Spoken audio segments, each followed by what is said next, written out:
The road we're on is paved in Garth. Come along on the journey as we explore Garthology. Think of it more as a conversation. I like that. So if this is truly a conversation, then I say let the conversation begin. Hey guys, it's Deb. I'm Pete. And I'm Jess.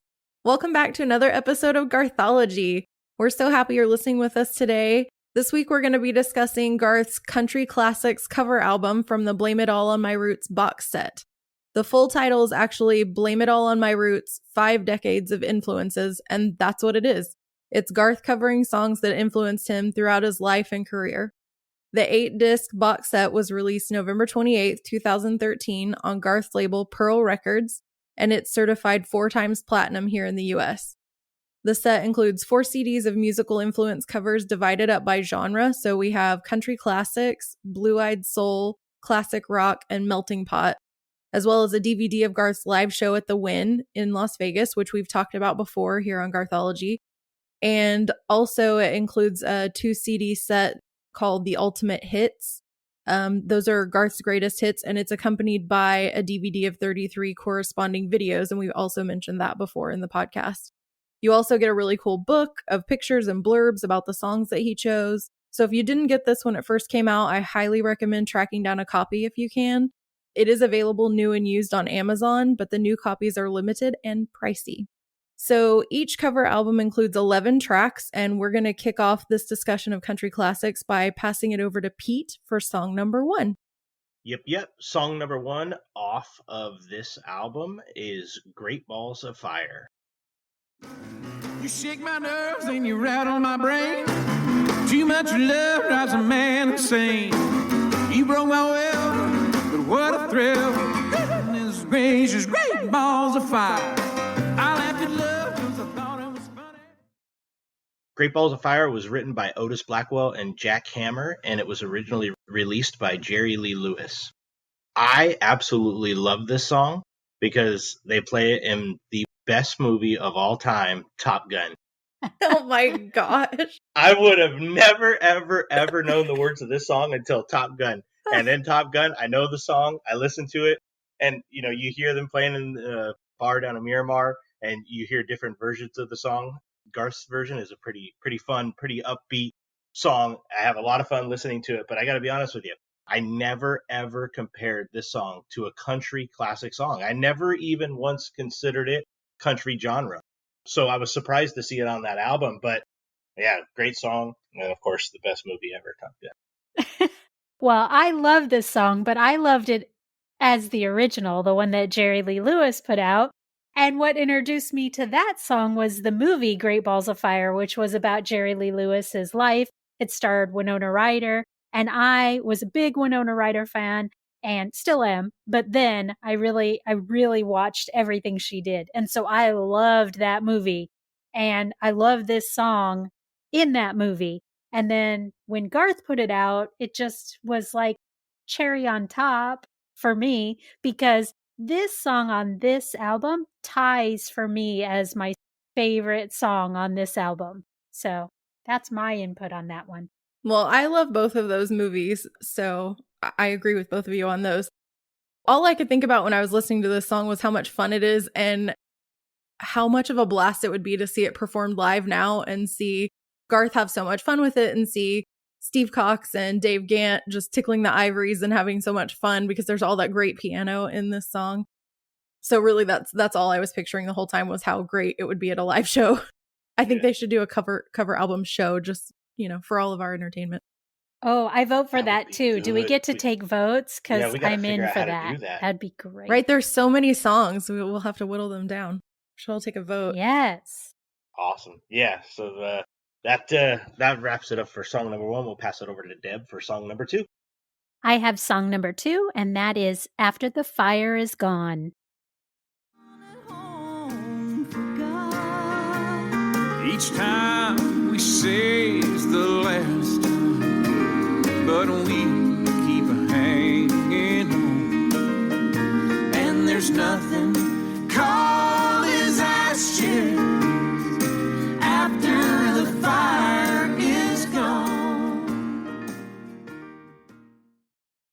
After the Fire Is Gone was written by L.E. White, and it was originally recorded by country legends Loretta Lynn and Conway Twitty. So this song goes back, and this reminds me of listening to old country songs with my dad, because Loretta Lynn and Conway Twitty were big country stars when he was listening to country music. He loved them, so I got to hear them a lot. I got to hear Patsy Cline. I've mentioned that before. And so this really reminds me of listening to those songs with my dad. And I have to say, the original is always going to be a classic, but the vocals on this recording of Garth and Trisha's vocals are spot on. Like, the harmonies of them together. I mean, we could talk about their harmonies, obviously, all the time. But this is, yes, Jess is showing me her literally notes. Say those harmonies, though. Right? Yeah. The harmonies. God bless Loretta Lynn and Conway Twitty, but oh my gosh, Garth and Trisha. Yeah. I love it. Love it. And then just a note about the song. This is a forlorn, like, cheating song. Oh, it hurts my soul, but they're so good at it that I have to love it. They really are. Yes. This song is, I wrote country with a capital C. Yep. Country. This is like everything that a good country song is. Yes. And they both have that twang going in their singing style. I loved it. Yeah. It's a great song. When I was doing the research on it and listening to the album, it's weird because you listen to the Garth and Trisha version of it, and then you go back on a lot of these. I went back and listened to the original singers, and it is very, very old country and much newer, I guess, sound to it, but it's different. Like we talked about before, vinyl and the difference between vinyl and what's recorded now, and you could tell the difference between the music back then. But the vocals and the twang and the way that they hit it. But it's funny you say grandpa or your dad, grandpa, because that listening to it, like, that's the kind of music that I could picture him listening to back in the day when it was originally released. So it's cool to be able to hear a song like this by Garth and Trisha and get it today. Pretty cool. Yep, he did. He loves those songs. Still today, he listens to those. So now we're going to go over to Jess for number 3. Song number 3 is Act Naturally. They're gonna put me in the movie. They're gonna make a big star out of me. And we'll make a film about a man that's sad and lonely. And all I gotta do is act naturally. This song was written by Johnny Russell and Vonnie Morrison. And just a little bit of information about Johnny Russell. He actually introduced Garth for the first time on the Opry stage and then later inducted him into the Grand Ole Opry. And when he passed away, Garth was actually a pallbearer at his funeral. So I thought that was, I loved that he had a connection to the songwriter in this. And then Vonnie Morrison, Johnny Russell actually gave her a writing credit just because she submitted it to Buck Owens, because she was like, I think this song would be perfect for Buck Owens and I can get him to do it. And she did. And so he gave her writing credit, even though she didn't write the song. He wrote it all by himself. That's amazing. Yeah. So this was a Buck Owens song. It was his first number 1, actually, in 1963. And he didn't like the song when they pitched it to him. But someone in his band did. And it kind of grew on him over time. So I thought that was funny that it ended up being his first number 1 song, kind of reluctantly. It was also recorded by Loretta Lynn and Dwight Yoakam. But the best known alternative version of the song was actually recorded by the Beatles. And I feel like I kind of know the Beatles. I mean, I'm not a huge Beatles fan, but I know their stuff. But I didn't know that I consider this a country song. I didn't know that the Beatles did this, but they released it in 1965 with Ringo Starr doing lead vocals on it. And then later in 1989, he and Buck Owens did a duet of the song. And I had no idea. The original Buck Owens version is the only version that I've ever heard. But it just reminds me of growing up with my dad. He played guitar and sang, so I was always surrounded by this great old country music, and that's what this song reminds me of, is just that time and those kind of songs. So where it reminds you of your dad and your grandpa, this song reminds me of my dad and the music that he liked to listen to. And Garth says he owes his career to Buck Owens, so it's fitting that he chose to include this song on his Country Classics album. I didn't know those stories about the Beatles recording it and then the duet. That's amazing. I didn't know that. The story that I have about this song is actually quite funny. For my girls, as I've said in the past, I have 3 daughters. And for them, this is the Garth Brooks song that they know better than all other Garth Brooks songs, which how unusual is that? But there's a reason behind that. The reason they know it is on my Apple playlist on Apple. I usually use Amazon, but sometimes I use my Apple playlist. And when it starts up, like when we get in the car and my phone's connected and it starts up on Apple Music, it starts in alphabetical order. And this is the first song. And when it comes on, I automatically leave it on. So now even my 16-year-old Natalie, when this song starts playing, she starts singing it. And she even says this is the only Garth Brooks song she knows. So that's my story with this song. That's funny. It's so funny that you mentioned Dwight Yoakam, because listening to the song, I could picture Dwight Yoakam, blue denim shirt, white Wrangler jeans, and is just standing up or sitting on a stool singing the song. I could totally see that. All right. So we're going to take it to Pete with song number 4. Yeah, song number 4 is Tonight, the Bottle Let Me Down. Couldn't drink enough to keep you off my mind. Tonight, the bottle let me down. And let your memory come down. The song Tonight, the Bottle Let Me Down was written and released by Merle Haggard. This song is straight down the middle, Haggard and Jones. You know, you could hang your hat on Haggard. The lyrics, a guy can't get a woman off of his mind, so he drinks to make the memories of her go away. One night, I guess there wasn't enough booze in the bottle, and it let him down, and he just kept thinking about her and thinking about her. And when you listen to Garth on the box set, the live show at the Wynn, talk about Haggard and Haggard lyrics, this song is straight down Haggard lane. I mean, it is all about Haggard. It's a great song that has a lot of meaning behind it. And when you listen to the lyrics of Tonight, the Bottle Let Me Down, about how the memories just keep coming back into his mind while he's trying to get rid of them. You know, the more he would drink, didn't happen, didn't get away from it. It's a pretty cool song. It wasn't a Haggard song that I really knew the lyrics to until I really started listening to it, but it's a catchy one. For the last week, I've listened to this CD over and over again, the lyrics, and doing research on. I almost know the song word for word. It is a great song. It was one I just kept going back to. I knew what songs I was going to have to obviously research and talk about. I just kept going back to that one, back to that one, back to that one. Tonight I was bringing my mother-in-law home. I had to go pick her up from a job site she was doing, and the song came on, and I turned it up, and she said, "Well, who's this?" And I said, "It's Garth." And she goes, "I don't remember Garth singing this song." She grew up, Minnesota, out in the country. And I was like, "Well, Garth did, and he did a cover of it. And we're talking about it tonight on the podcast." And so I'm listening to it, and she goes, "Well, who originally did it?" And I was like, "Well, Haggard did it." And I knew Haggard had done it because of the research I had done. And she didn't believe me that he had originally done it, but it was funny. She knew the lyrics of it, and I was like, "Man, she is getting old," but I'm not going to tell her that. Hopefully she doesn't listen. Well, I thought the exact same thing. What I had down was these are definitely Haggard lyrics. Like, there's no doubt that was the very first thing that came to my mind is this is a Haggard song through and through. And I have to say, Garth, I'm sure like he's done on all of his albums, and like I mentioned in our last podcast, he's very thoughtful about the songs that he puts on his albums and the order that he puts them in. And so looking at an album like this, I kind of wonder, well, why did this song make it? And there's other country classics that are more well-known that he didn't do. So that's an interesting concept to me when looking at this album. But I love that he put this Merle Haggard song on because it's a perfect Haggard song and it's perfect for Garth's voice. I think his voice is spot on in this song. Yeah, it is a good fit for him. And I wasn't familiar with this song at all.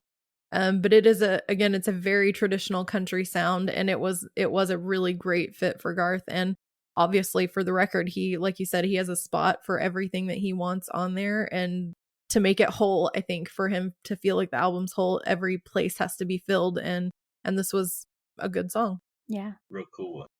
All right. So that is it for song number 4. We will pass it over to Deb for song number 5. Yes, I have song number 5, and it is Amos Moses. Yeah. Here come Amos.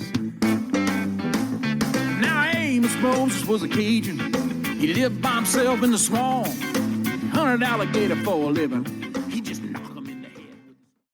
Amos Moses was written and recorded by Jerry Reed. And this song to me is so funny. So it's about a one-armed alligator poacher named Amos Moses. And I love the beat of the music.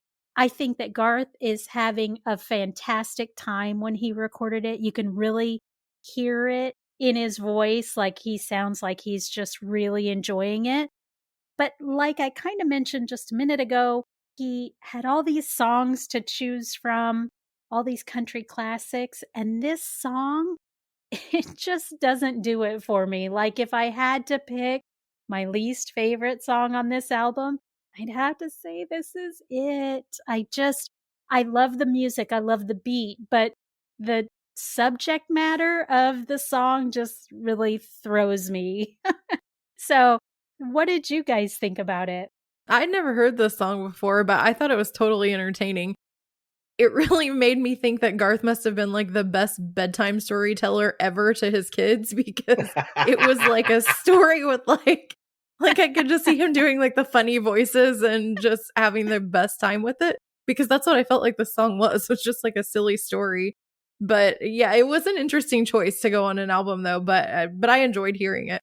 It's probably not going to go on my playlist, but I did enjoy like learning something that I had never heard before. It's not necessarily a song I would put on my playlist either, but because Garth's singing it, it's got to be okay with me, right? Anything that Garth does is okay with me. In order for me to get myself through the song a couple of different times, I had to start thinking about Garth on stage, running around and throwing his arms up like he does, or tossing water bottles, or doing something to really get himself into the groove of the upbeat, fun tempo of the song, I guess you could say. And then doing it that way, I was able to get through it and listen to it. I thought that he did a great job. I did not go back and listen to the original version of the song, but listening to it from Garth, it seemed like he probably had a lot of fun in the studio recording it. And if it was fun enough for him, and if there was something behind the story or behind the song that maybe we're missing on why it got a spot on the album, all the power to him. If Garth did it, it's okay with me. Yeah, maybe someday we'll know the story behind some of these songs. That'd be great. Like we can kind of guess at the Merrill Haggard songs, but this one I would just love to know what made him choose some of the songs that are on this album. Yeah, would you lose a bet, Garth? How did that happen? Okay, so that's it for number 5. Now we're going to go to Jess for song number 6. Song number 6 is Fishin' in the Dark. You and me going fishing in the dark, lying on our backs and count the stars with a cool brass parole. Down by the river in the full moonlight, we'll be falling in love in the middle of the night, just moving slow. This song was written by Wendy Waldman and Jim Fotoglo. I'm probably butchering that, and I apologize if I am. The original version of this song was by the Nitty Gritty Dirt Band, and it was released in June of 1987. Garth actually went and saw the Nitty Gritty Dirt Band with some college friends, and they pulled all their money together to get tickets and got a little bit extra together to pay one of the friends to sleep overnight and get good seats, and they ended up with front row seats. And during the show, John McEwen jumped over the monitor and off the stage and into the front and was like between Garth and his friend and was playing this fiddle solo and never missed a beat. And Garth says that is like imprinted on his soul, that moment, which I think is a pretty cool reason to love a song. But I honestly am ecstatic to have this song because I love it. I was 6 years old when this song was released and I grew up loving it. Loved it from the first time I heard it. My parents loved it. And we spent a lot of time camping and fishing on the Cimarron River here in Oklahoma. It's just a memory of something we did every summer growing up. And my parents actually spent their honeymoon doing just that. And so this song and that time period specifically is just, it all ties together. And I think I've used nostalgia a million times, but so much of Garth's music has been with me for so long that it is wrapped up in nostalgia from early parts of my life. And this is one that no matter what's happening when it comes on, it just makes me happy and I sing with it and I love this whole song.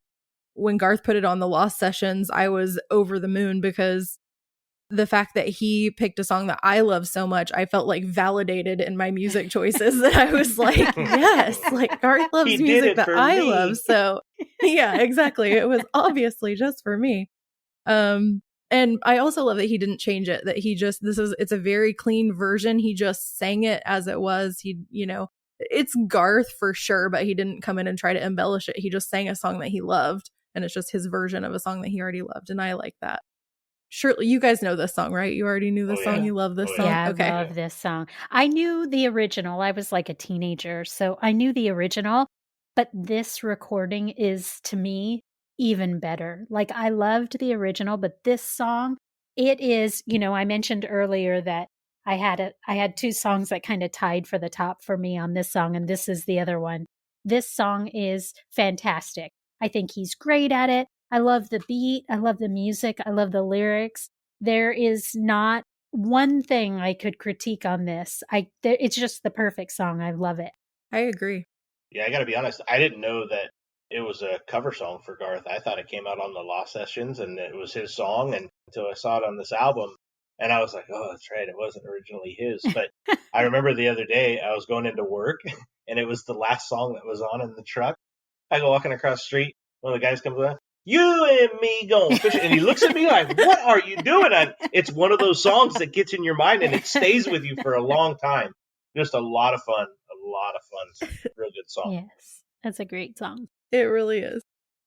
All right, so we will kick it over to song number 7, which is Pete. Yep, song number 7 is Unwound.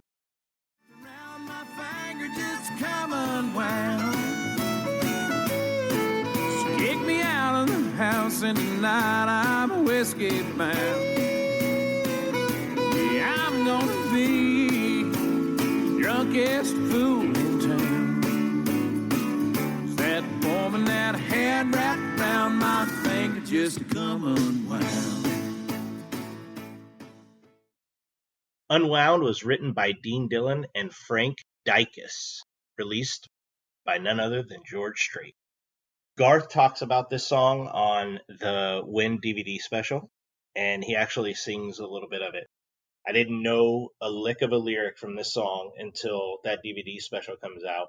And when Garth started singing it there, it really caught my ear, and I was like, holy moly. And he had said that that was one of the songs, when he tells the story about knowing at that point that he wanted to be George Strait when he grew up. And he does a couple of the quick opening lines to some of the George Strait songs. This is one of many of them that it just caught my ear. So when we were going through and deciding to do this album, getting to listen to Garth do this song over and over and over again this past week was really, really cool.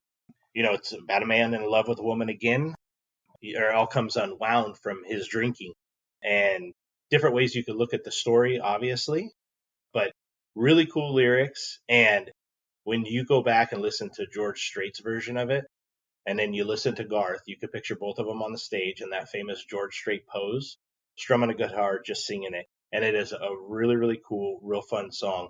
And I don't know that there's anybody else out there that can take a George Strait song and do it almost as good as George Strait can, other than Garth. I mean, Garth does such a great job with all the George Strait music when he talks about him and sings about him.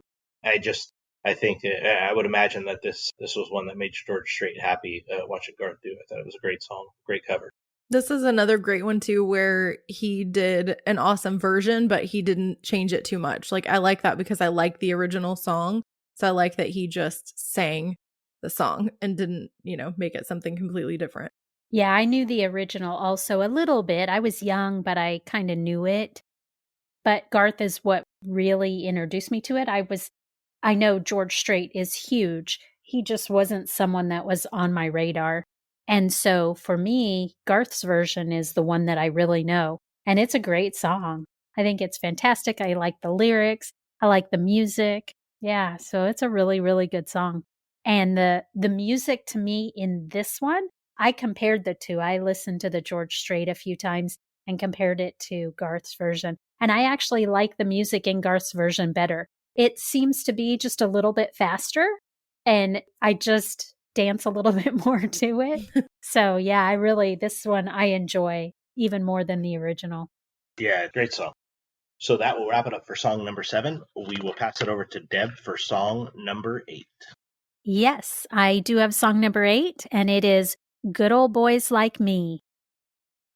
Those Williams boys, they still mean a lot to me. Ain't Tennessee. I guess we're all gonna be what we're gonna be. So what do you do with good old boys like me? The song Good Old Boys Like Me was written by Bob McDeal and recorded by Don Williams. And in listening to this cover, the first thing I thought of is Garth's voice sounds a lot deeper than normal on this song in particular. I'm not sure why. The more I listened to it, the more I thought it's so much deeper. So the next time you listen to it, listen for that and see if you hear it as well. This song, to me, it sounds a little more upbeat. The original Don Williams version is a little bit slower, so I do like the music in this one better. And I like the lyric in there where it talks about these Williams boys still mean a lot to me, Hank and Tennessee, so Hank Williams, Tennessee Williams. And the man that recorded this was Don Williams. So in my head now, I picture when Garth was singing this, that in his head, even though he's saying Hank and Tennessee, he probably adds Don into that list as well. I could see him singing this song like when he was first starting out and doing those clubs in Oklahoma. I could see that this was definitely a song that he would have done back then. I could see that. I hadn't heard the song in years, and I never really knew it, like word for word knew it, but I had heard it. But I've listened to it over and over, kind of like Pete was saying with the other song. When I started listening to it for research, then I just kept coming back to this song for some reason and playing it over and over. And I love the line that says, I can still hear the soft southern winds in the live oak trees. And not because the lyrics in that particular part say anything especially amazing, but I just love the way the music and the melody is in that particular line. And I just have to thank Garth for reintroducing me to a song that I would have forgotten about and probably never listened to again. And now I love it, and I keep going back to it, and I've listened to it a million times this week. Yeah, I mean, obviously, I know that this is a classic cowboy country cover album, but I'd have to say out of all of them, that is in my opinion, most cowboy song off of that album. I think it's a great song. Like you said, the lyric, I mean, at any point in that song, a different lyric could take you from where you're at and put you into that specific spot that it talks about. Yeah, it's one of my favorites on the album for sure. All righty. So now we're going to go over to Jess for song number 9. All right, song number 9 is White Lightning. Blue. Lightning started flashing, thunder started crashing. Shoo! White lightning. Well, the team and the revenuers too, searching for the place where he made his brew. They were looking, trying to book him, but Nappy kept him cooking and white lightning. This song was written by J.P. Richardson, aka the Big Bopper, which I never would have guessed in a million years. I've known this song my whole life, and I never knew who wrote it. And I would never think that the Big Bopper would write anything even remotely country, but he did. And of course, the Big Bopper famously passed away in the tragic plane crash with Buddy Holly and Richie Valens, and nearly claimed the life of Waylon Jennings if he hadn't given up his seat because the Big Bopper had the flu and didn't want to ride the bus. And so we lost those guys in that plane crash. But what I didn't know about that was that it was George Jones who made this song famous. And it was actually released February 9th of 1959, which was 6 days after that plane crash when they lost those guys. So that song went and became the hit that it was, like, immediately posthumous for the Big Bopper. And I know he had other hits, but still, that was just such a crazy thing timing wise. But the song went on to be number 1 on Billboard's Hot Country and Western charts. And like I said before, I grew up with my dad playing music, and this is a song he played a lot, and my siblings and I loved it. And it's almost like the Amos Moses, like you can really embellish it and make it more, or you can just sing it straight up. And so, it can be a lot of fun. And it's a fun beat anyway, but it's a fun song. And it's, of course, a story about a man telling the story of his grandfather's moonshine still, which is just going to be a funny story regardless, I think. But it reminded Garth, he said, of his childhood as well, because it reminded him of the smell of his dad's workroom at home and the sound of the AM radio and the record player playing George Jones. And he said that this is the first George Jones song that he remembers hearing, and that his tribute combines the George Jones version and another version that he remembered called Root Beer. I have no idea what that's about, but apparently the combination of the two is what his version ended up being. But I love this song, so I really enjoyed listening to it again after all these years.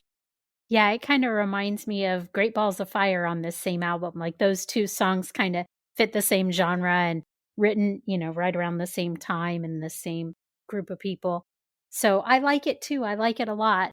But the thing that I can't help but laugh about is the sounds that Garth makes in the song. He does like pews and weird sound effects. Lightning. Yeah, so that's part of why it's so fun. Like, you can imagine why kids loved the song. We loved it growing up. Oh, yeah, for sure. Because you could really, really put, like you said, you could really embellish that a lot. Mm-hmm. So that just makes me laugh about that song. Yeah, it's cool. It's fun, upbeat. Again, we talked about that. But again, it just takes me back like, okay, Garth obviously sang it. He had to have recorded it in the studio. And to think about the moves and the things that he was doing with his hands or whatever to get himself that far into that song while recording it ought to be a fly on the wall. That'd have been fun. Right. We're going to need some footage. You mentioned the moonshine. Mm-hmm. There was a TV show, Moonshiners, and I was watching it years ago, and it was on. And it's funny, it wasn't Garth's version, but maybe the original version. I remember hearing it, so when I had went through and did some research and I heard it, it took me right back to that Moonshine TV show, which, by the way, is great. I don't know how they have a public TV show of illegal moonshine and not get caught, but whatever. It's great TV. Right, makes for good television. That's all that matters. All right, so we're going to take it over to song number 10, and Pete has that one. Yep, I do. Song number 10 is Don't Close Your Eyes. Don't close your eyes, let it be me. Don't pretend it's him in some fantasy.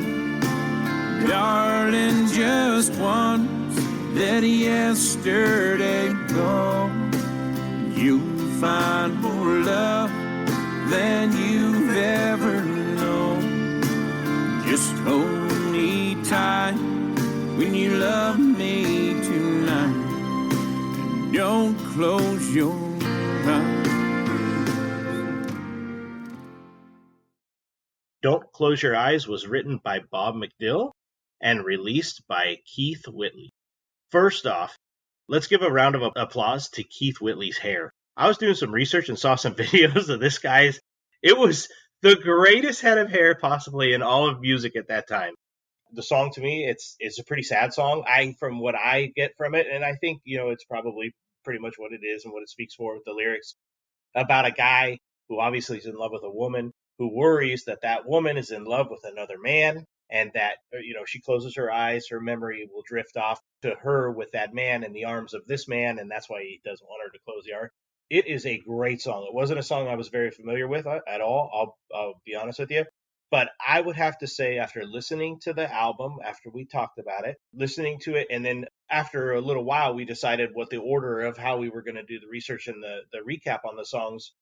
I lucked out. I hit the grand slam. I wanted 1, 4, 7, and 10. And it all worked out great because the lyrics for each of those songs, obviously Great Balls of Fire, they caught me. They caught my ear, and I was really, really, really happy to be able to get those songs. But I got to tell you, after listening to them, other than Great Balls of Fire, man, I got stuck with some pretty darn sad songs this time. But all very, very good, very, very classic country songs, which fits all perfect on the album.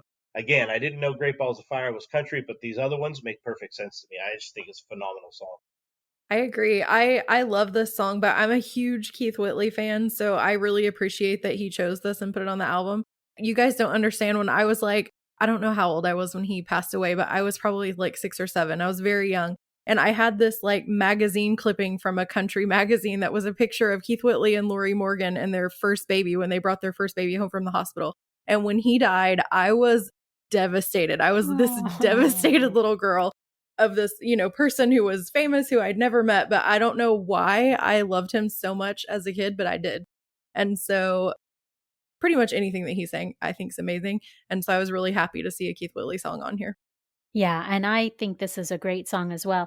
I also noted that this was on this album, the 5th song that Garth also included on his old school CD in the Ultimate Collection.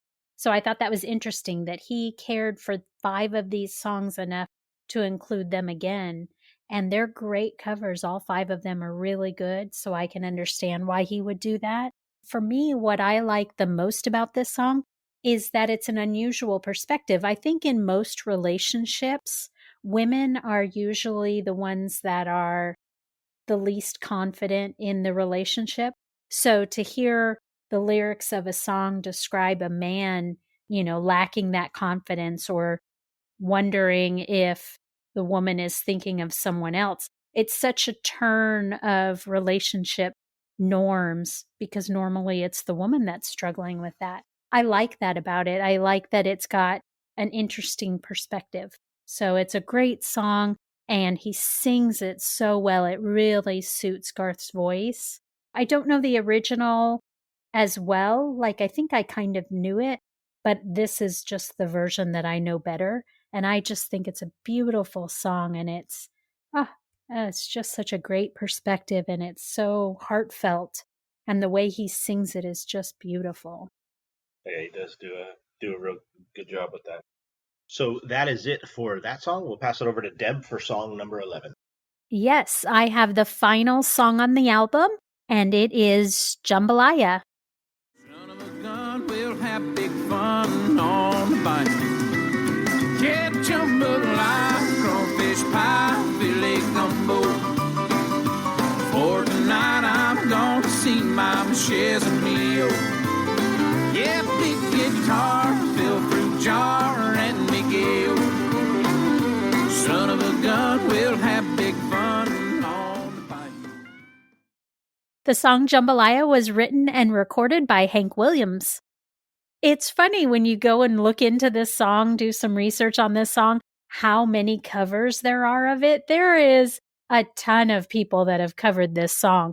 Even the Carpenters covered this song. And it was a new one just this year in 2020. A cover of this song was done by Little Big Town. So I thought that was cool. That's, a Hank Williams song that everybody and their mother is recording. It's so good. And you can tell that Garth really gets into this song. Like, he has so much fun. I think of probably all the songs on this album, he seems to have the most fun recording this one. I love it for my favorite thing listening to this song is when I'm doing housework. So if you haven't tried it yet, put this song on while you do your housework and you'll get a lot of stuff done. Take my word for it. And I also thought it was funny that it's the second Cajun food song, or actually it was the first, but Garth now has 2 Cajun food songs because he's got Party Gras that comes out on Fun. And I just thought that was funny. I wonder how good of a cook is Trisha at cooking Cajun food. Is it like some specialty?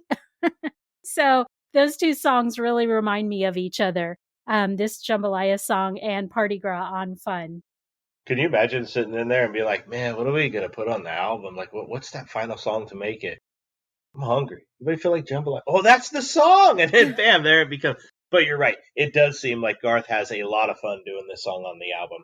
I didn't know it. Again, wasn't one that I was very familiar with, and I kind of had to put myself into, okay, Garth's doing it, so how would Garth be doing it? I struggled with this one a little bit, but it is a fun song, a real fun song on the album. I love this song, and to me, of course, it would go on country classics. It had to have a Hank Williams song, and this was the perfect one. But I mean, what kind of country classic album wouldn't have Hank Williams on it? Right. So this was perfect. And I love this song because it has that French Creole, like New Orleans feeling to it, which I am kind of enamored with anyway. I've never been to New Orleans. It's on my bucket list. But I just love this. It's fun and you can always put it on and have a good time when it's playing. So I feel like it was a good choice, and it was his last song, so we know it probably is a favorite of his. Yep, I think it was perfect. Okay, so that wraps us up for this entire album. We did one whole album in one podcast episode. That is the Country Classics album from the Blame It All on My Roots box set. And now we'll go right into breaking news. Breaking news. So, you probably already know, but in case you haven't heard, Garth's Fun album was released earlier this month on the 20th of November. So, if you haven't gotten it, go out and get it. It's definitely worth it. He's got some fantastic duets on there. Of course, everybody knows Blake and Trisha. So, go out and grab that album. It's fantastic and you will love it. And another little piece of news, speaking of it being the end of November, Trisha came out recently and was talking about Garth's favorite Thanksgiving food. Turns out his favorite is mashed potatoes and gravy, which I think is hilarious because my husband David makes the best gravy on the planet. And so I'm just throwing it out there, Garth. I'm sure Trisha's is really, really good too. But if you want the best gravy on your mashed potatoes, you got to come on over to my house. Just send me an email. We'll set it up. You'll really, really think it's worth it. I promise. And now we're going to go over to Pete for shout outs. Shout outs. Yeah, on this episode for our shout outs, we're going to go back a couple weeks to Catherine West and Penny Golden for sharing our post on Facebook. We really appreciate you guys taking the time to do that. When you guys share it, we get more exposure. The more exposure, the more fun and interaction we get to have with you fans. So we really do appreciate that. Yes, thanks everyone so much. Thanks, guys.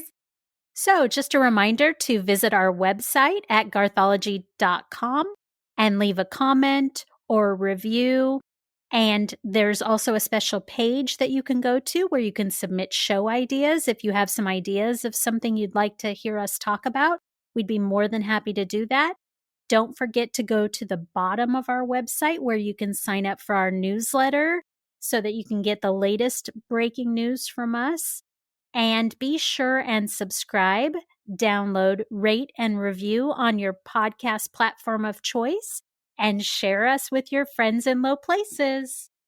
Yes, and speaking of friends in low places, we got to talk about social media because that's where all of our friends seem to be these days. You can find us at facebook.com/GarthologyCast and on Instagram and Twitter at GarthologyCast.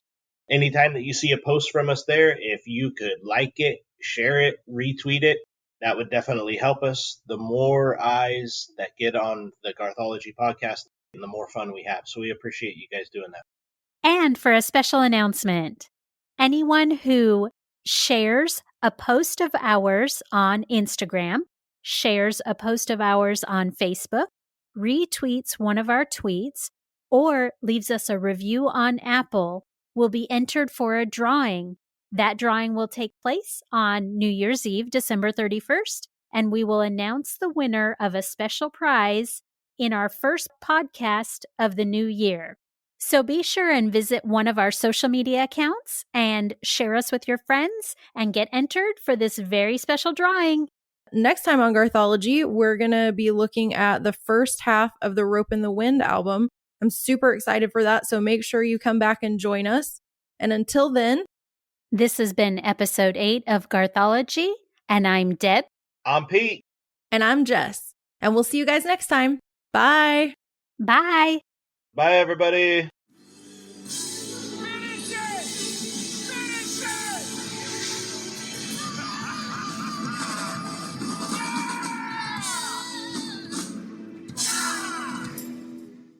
Ooh, we ended on a high note. Yep. Yeah, we got that part down now. Yeah, we do. I don't know about the hot mess in the middle, but...